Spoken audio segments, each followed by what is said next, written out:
Over the bank holiday weekend, King Charles has reportedly been spending some time at a small farmhouse on the Sandringham estate. Additionally, the palace made sure that everyone was aware of it. Hello Magazine and every other media they could get in touch with were being briefed. And that's exactly what got people interested, because there's always a reason why the palace actively promotes a narrative. You have to wonder why they wanted this specific information to be made public. A really spectacular country estate, Sandringham House is one of 150 homes spread across 20,000 acres of Sandringham Estate. Charles selected Wood Farm, a small farmhouse that, incidentally, he had never visited since ascending to the throne. Just that detail is worth pondering for a moment. This is when things start to get interesting. Andrew Mountbatten Windsor has been residing at Marsh Farm, around half a mile from Wood Farm, since early April. Encircled by private royal land, these two properties are situated in the same peaceful hamlet on the western fringe of the Sandringham estate. No public access, no journalists legally allowed to set foot anywhere near it, no drones, no helicopters. There is absolutely no aircraft surveillance allowed over either property because Marsh Farm was included to the Sandringham no-fly zone in late 2025. Photographers are limited to pointing their cameras toward the entrance gates while standing on the small public pathways that round the estates outside. That is the entirety of what is truly visible to those outside the royal circle. Since the timeline is actually where this story comes together, let's take a step back and examine it. A new set of Epstein emails surfaced back in February, and they presented Andrew in a most compromising light. Andrew was evacuated from Royal Lodge in Windsor in the middle of the night within a few days. The royal sources were informed right away that Andrew's presence in Windsor could no longer be tolerated by Charles. He was sent to the Sandringham Estate's Wood Arm. Charles then went to Sandringham on February 28. Almost immediately, palace sources were called upon to inform Hello Magazine that Charles had not visited Wood Arm, had not seen Andrew, and had no intention of doing so. The fact that they announced the rejection before anyone had a chance to pose the question is a sign in and of itself. After apparently dragging his feet the entire time, Andrew finally relocated from Wood Farm to Marsh Farm on April 6. Prince Edward and Sophie could not utilize Wood Farm because he had already refused to leave it for Easter. In addition, taxpayers received a bill totaling almost £300,000 to make up for Andrew's departure from Royal Lodge, a property he had not been properly maintaining. Police apparently broadened their investigation against Andrew to include additional charges of sexual misbehavior a few weeks after he eventually moved into Marsh Farm, Thames Valley. Charles landed at Sandringham 2 days after the news broke, not at the main house but at Wood Farm, the cottage Andrew had recently left for what the palace called private time. The palace appears to be banking on people's ignorance of the geography. All of the land between Marsh Farm and Wood Farm is private royal property. No journalist, photographer, or member of the public may lawfully access the private roads, paths, and woodland areas that link the two properties. Anyone outside the estate would not be able to see a car moving across that property between the two farms. Both men's personal protection officers report directly to the Crown and are subject to confidentiality. Everyone working on that land, including Land Rovers, employees, and estate workers, is silent. The culture of silence surrounding the company is well known, and those who have previously spoken out against the palace narrative have been left jobless and without pensions. The timing of the Epstein emails, the abrupt midnight relocation, the palace's loud announcement of the February snub, the extension of the police investigation, and Charles's decision to spend a bank holiday weekend at a farmhouse half a mile from his brother's new residence, a farmhouse with private road access between them and zero outside surveillance, are all related. The palace is counting on people failing to make such connections. But the dots connect themselves. The information on the Lord Chamberlain is what sharpens the entire situation. Since then, it has come to light that the Lord Chamberlain, who is effectively Charles's top official, allegedly possessed 30,000 emails from 6 years ago that would have implicated Andrew. Only recently did that information come to light. In the midst of all of this is the question of what was known, when it was known, and what actions were made as a result. The question remains unanswered as the palace tells the tale of a peaceful country weekend. Let's move on to Prince William now, as his team made a decision that many would disagree with labeling a mistake, but it really is. Pictures of William kissing Princess Beatrice on the cheek at Peter Philip's wedding surfaced. At a family gathering, quite naturals. Here's the issue though. William plans to deprive Beatrice and Eugenie of their titles, look into their finances, forbid them from subleasing their royal properties, and generally take a much harsher stance with royals who have been living off the public without providing anything in return. His team had been angrily briefing throughout the weekend. Before the pictures were released, those briefings were going viral. The two stories seem uncomfortable adjacent to one another. You cannot be photographed being cordial and pleasant with these two at a family function and expect no one to notice the contradiction if your PR team is out there informing every outlet you will come across that you are angry and preparing to take significant action against them. Since trust is already brittle, the optics are important.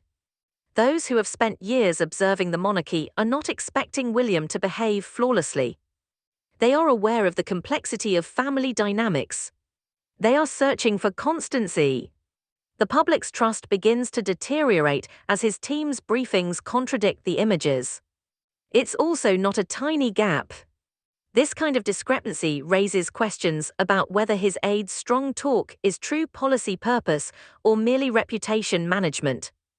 Whether William's words on reform are a means of controlling the narrative without making any real changes, or whether he truly intends to do anything new. For a long time, the public has been really frustrated with Beatrice and Eugenie. When the subletting issue surfaced, it caused a great deal of anger. People found out that royal properties funded in part by public money were being rented out commercially, while the royals living in them were paying peppercorn rents. There is no grey area there.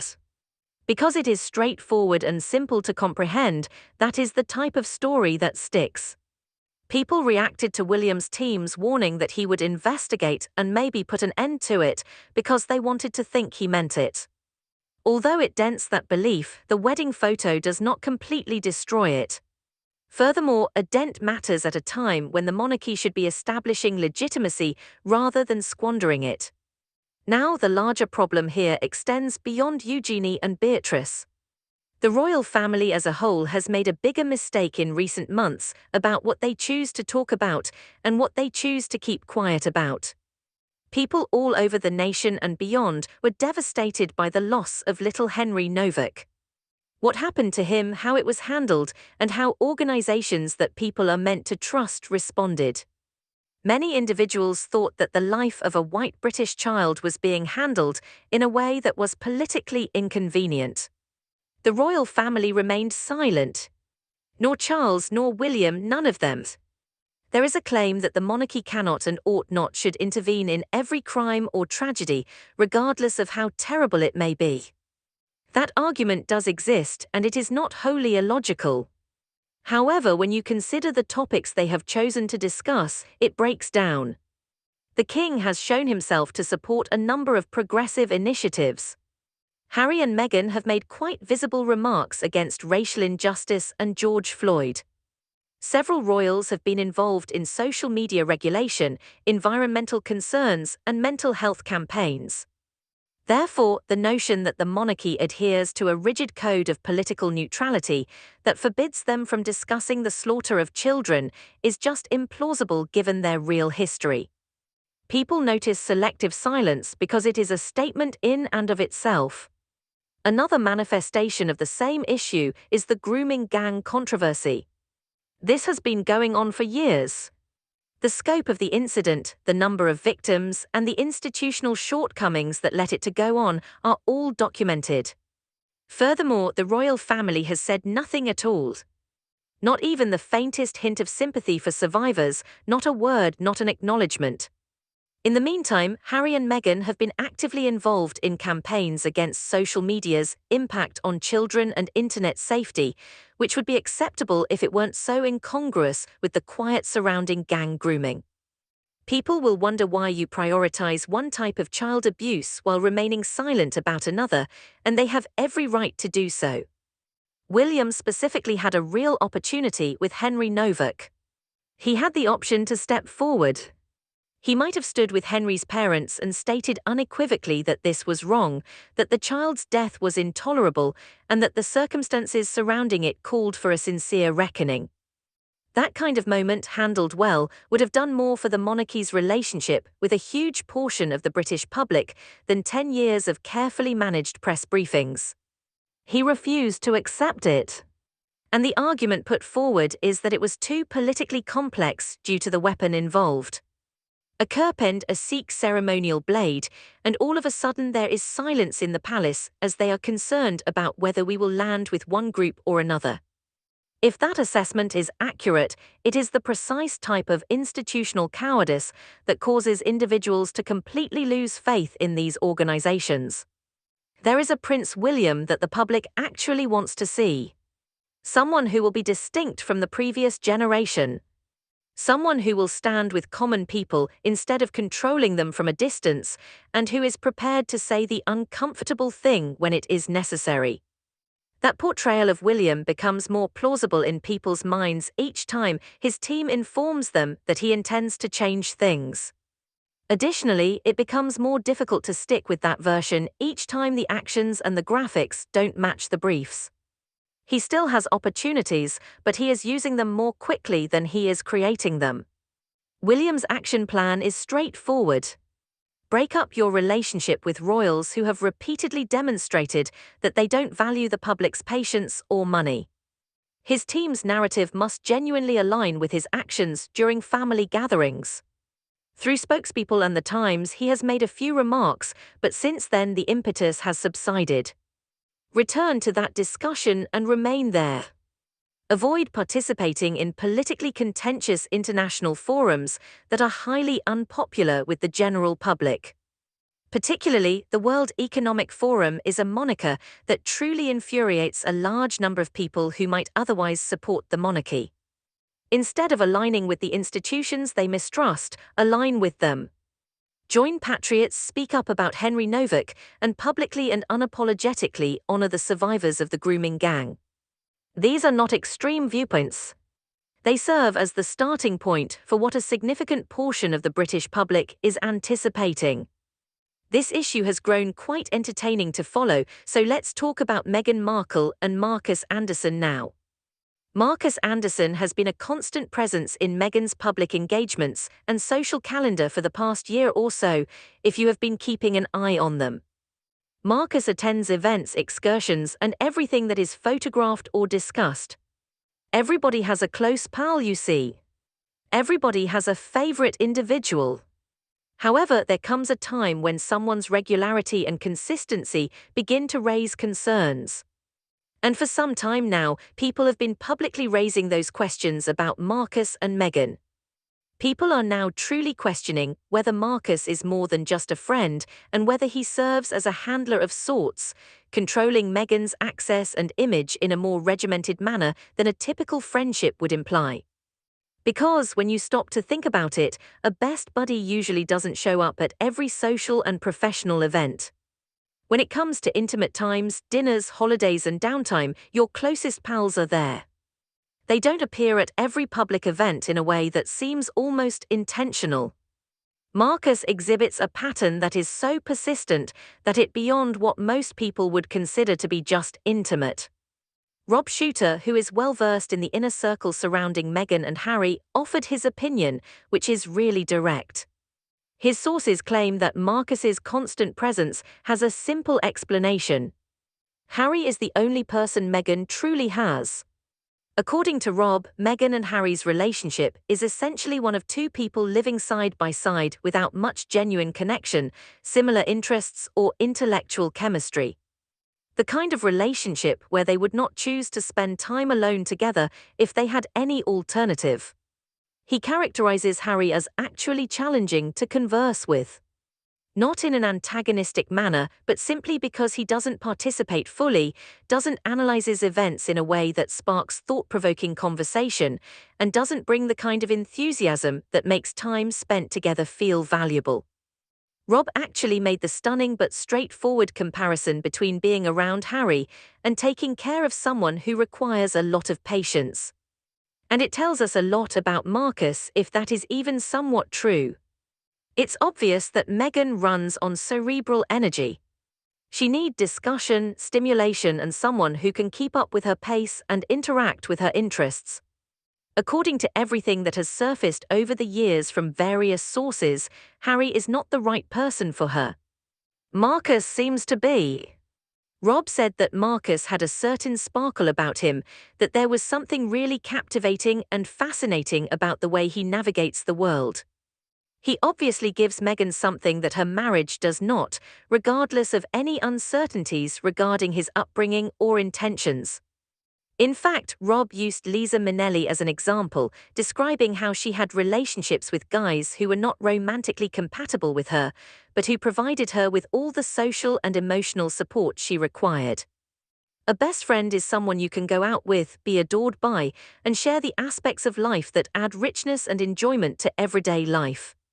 Marcus's presence in Meghan's life also makes perfect sense in that context. She is not searching for anything from Marcus that Harry is unable to provide. She is obviously missing the intellectual stimulation and company she is seeking at home. Marcus also gains something worthwhile from it. Being associated with Meghan gives him access and visibility that he would not otherwise have. Even if it appears strange from the outside, it is a practical arrangement that benefits both of them.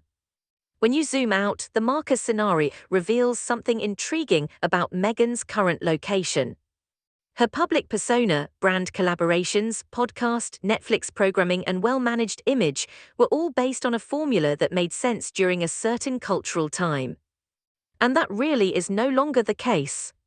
The methods for managing a celebrity's image that were effective 5 years ago don't function in the current setting. The audience has changed. The concept of carefully regulated authenticity, which was always somewhat paradoxical, has become much less acceptable. The machinery underlying it is now much more palpable to people. Furthermore, Meghan hasn't discovered a means to change who she is in order to explain that change. In a media environment that has mostly moved on from it, she is still using the same strategy. Rob brought up a point regarding Soho House that accurately depicts Meghan's social environment. She has always been drawn to the aspirational London and New York milieu, which includes the entire Soho House universe. Possesses a particular vigor. Expensive, a little exclusive, and predicated on the notion that having the proper people in the room is a status symbol in and of itself. And those who are pursuing a form of glamour that peaked around 10 years ago are typically the ones who still find that appealing. Meghan has always been drawn to that world, which speaks to the discrepancy between her perception of herself and the majority of people's perceptions. At this point, the precise whereabouts of Harry and Meghan has become somewhat of a mystery. Nobody really seems to know where they are located or what their daily routine entails. It is rare to see the kids. Public appearances are closely regulated. Additionally, the disparity between the truth that sources continue to describe and the image they present simply gets bigger over time. Marcus completes a significant gap in the image. He stands for the aspect of Meghan's life that is truly functional. The stimulation, the social connection, and the feeling of being noticed and interacted with by someone who truly finds her fascinating. It's unclear if it will work as a long-term solution, but for the time being, it's obviously what she has. Moreover,